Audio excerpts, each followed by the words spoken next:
খামারের ডিজাইন ও পরিকল্পনা।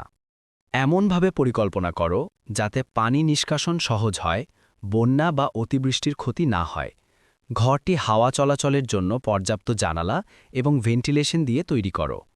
২. গরুর স্বাস্থ্য ও পরিচর্যা। নতুন গরু আনার পর ৭ থেকে ১০ দিন আলাদা রাখো, নিয়মিত ভ্যাকসিনেশন করাও এবং রোগ দেখা দিলে দ্রুত ব্যবস্থা নাও। প্রতিদিন তাদের হাঁটাচলা নিশ্চিত করো। ৩. খাদ্য ও পানি ব্যবস্থাপনা।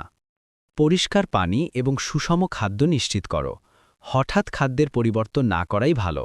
খাদ্য ও পানি নিয়মিত দেওয়া খুবই গুরুত্বপূর্ণ। ৪. পরিচ্ছন্নতা ও রোগ প্রতিরোধ। ঘর নিয়মিত পরিষ্কার করো, গোবর সরিয়ে কম্পোস্ট বা সার বানাও।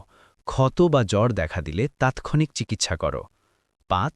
খরচ কমানো ও উৎপাদন বৃদ্ধি। স্থান ও খাদ্য সাশ্রয়ী পরিকল্পনা করো। উৎপাদন এবং বিক্রির লগ রাখো। কোন গরু কত দুধ বা মাংস দিচ্ছে তা ট্র্যাক করো। ৬.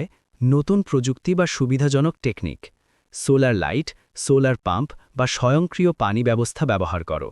ডুপ্লেক্স বা মাল্টিলেভেল খামার ডিজাইন করলে স্থান বাঁচে।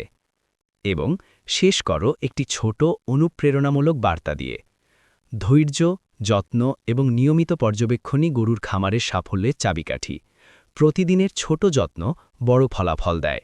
নিজের খামারের প্রতি মনোযোগ রাখো, সাফল্য স্বয়ংক্রিয়ভাবে আসবে।